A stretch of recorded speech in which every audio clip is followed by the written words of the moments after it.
You're listening to the Morphology Podcast.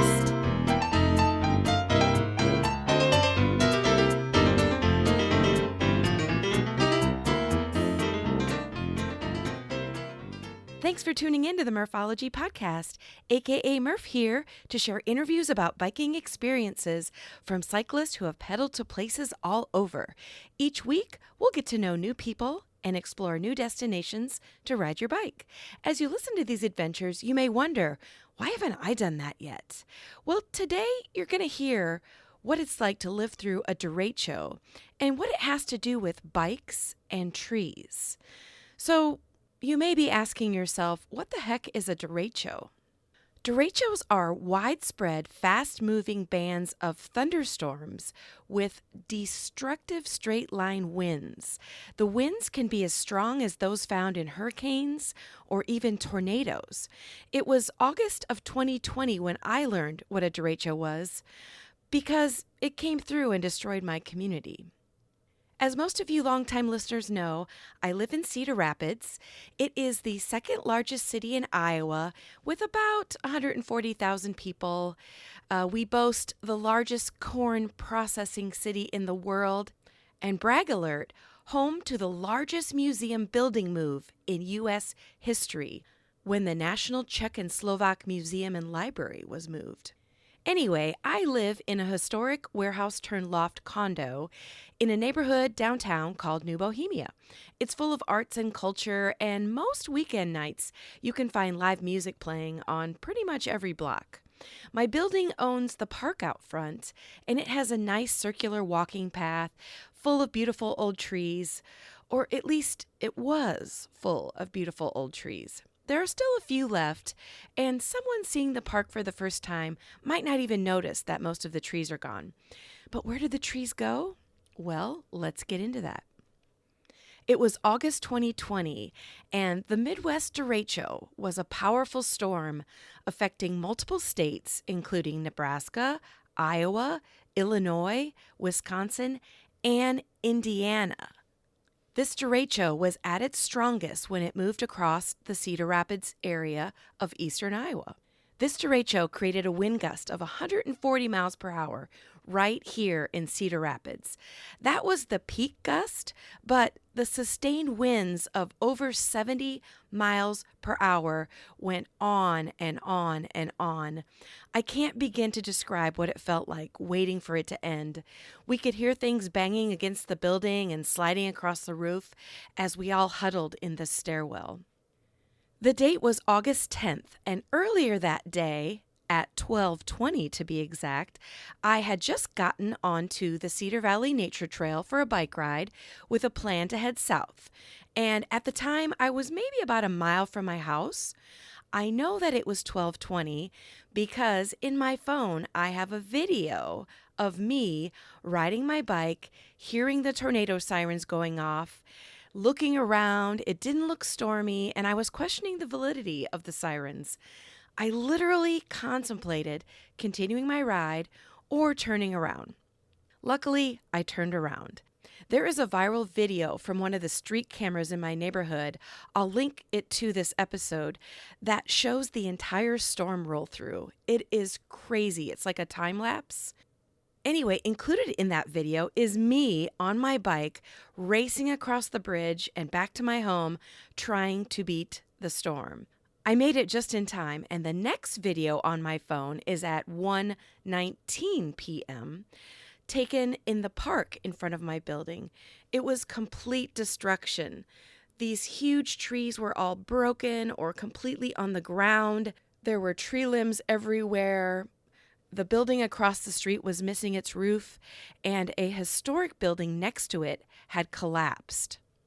The storm's winds caused wide-scale damage to plants, particularly trees, as I mentioned, snapping large limbs, ripping off branches, and even felling or uprooting entire trees.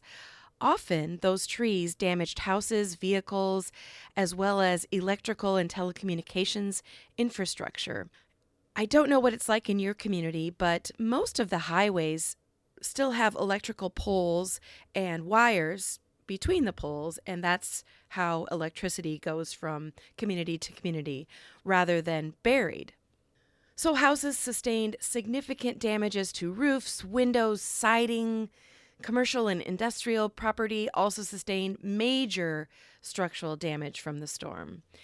And this included my condo, which was on the top floor. The roof sustained major damage, which then caused leaks, and it looked like it was raining in my condo. Anyway, I won't get into all that. But I will say, after this storm, Cedar Rapids experienced a maximum 98% power loss due to that infrastructure damage. Thousands of those electrical poles and miles of wire were downed. And almost every structure within the 75-mile radius of Cedar Rapids city limits were damaged in some way. Much of it severe, some of it catastrophic. Hundreds of thousands of trees, for which Cedar Rapids is known for, was severely damaged or felled by the storm in both Cedar Rapids and nearby Marion. The estimation is we lost half or more of our tree canopy from the storm. Devastating. Many local businesses were forced to close, some indefinitely due to damage, and most of the city roads became impassable due to storm debris. So right here in my little city of Cedar Rapids, Iowa, it was the most severely damaged, suffering a near complete blackout that lasted for weeks in some areas. I think I was without power for 10 days, but many people, it was even longer. And then, of course, there was widespread severe damage to property. And like I mentioned before, at least half or more of the city's tree canopy just gone. This derecho caused over $11 billion in damages, and the cleanup is still continuing. It's just crazy. And it probably goes without saying, but all of the bike trails were impassable as well. No one had power, which meant most businesses were closed. My bike club gathered. I mean, most of us were not working. We didn't have air conditioning at home. Nobody knew what to do with themselves. We didn't know how to help others.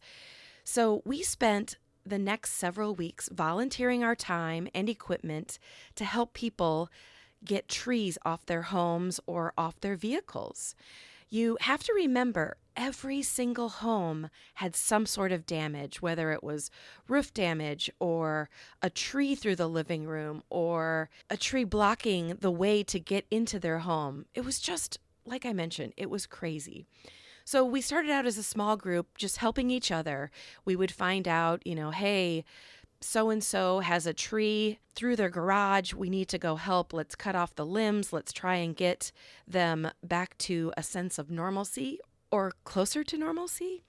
So we would go to each other's homes to clean up debris, get limbs to the curb, not realizing it would be weeks, even months before city crews could get to every single home. As word of mouth spread, our small crew continued to grow, and before you know it, our bike club became a well-oiled tree and debris removing group that would tackle multiple homes each day.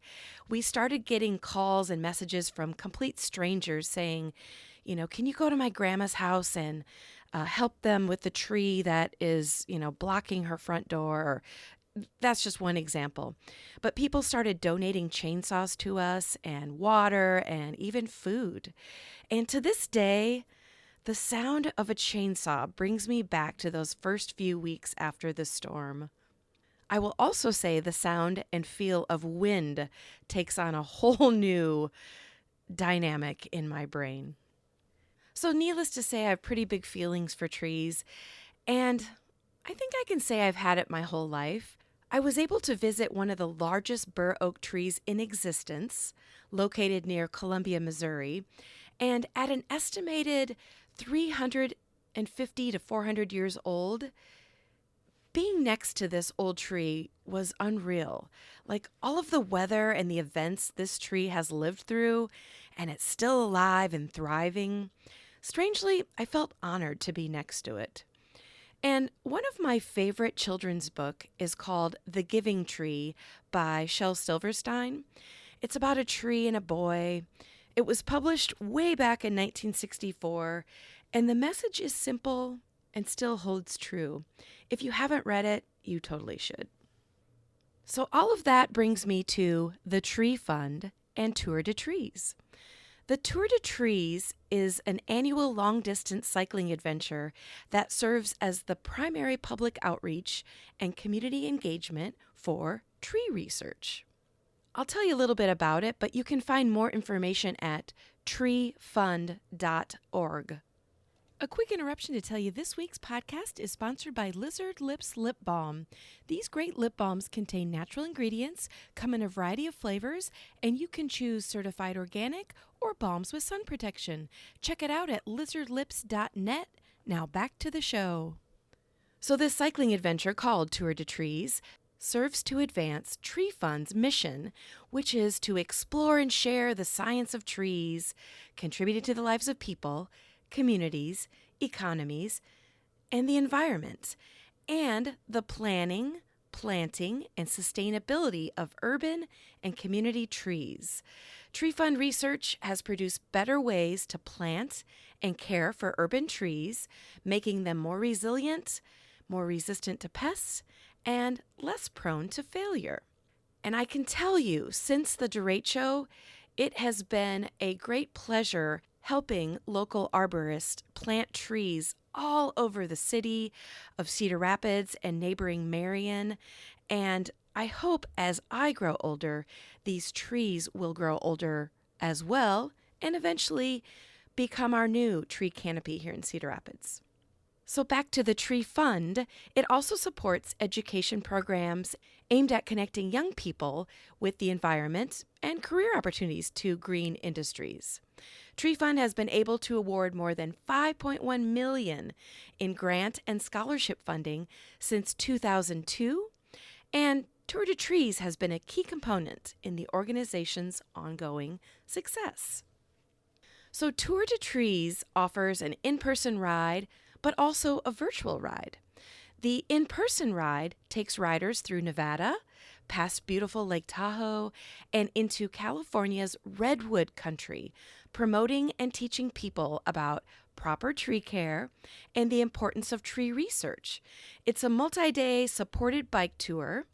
Tour de Trees riders will spend up to 5 days riding through Reno, Nevada, Lake Tahoe, like I mentioned, and into Northern California, engaging in the communities and, of course, raising funds for the Tree Fund.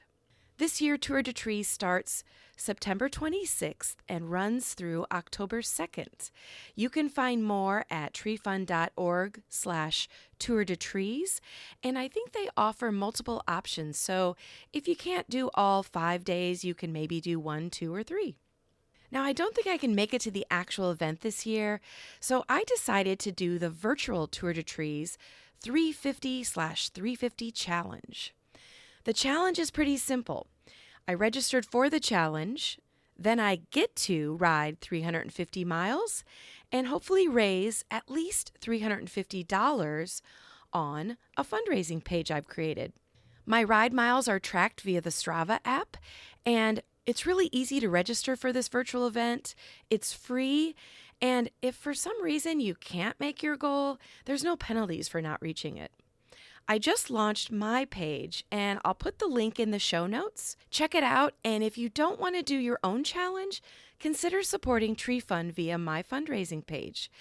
They are working towards a goal of $300,000, and I can only imagine what that money can do to the future of trees. Well, listeners, that's it for this week. Email me at murphologypodcast@gmail.com if you have a topic or the name of a cyclist you find interesting. Support my podcast at patreon.com/murphology and visit both my Facebook and Instagram pages for daily entertainment. I have more great episodes in the pipeline, so I hope you continue to be a Murphology podcast listener.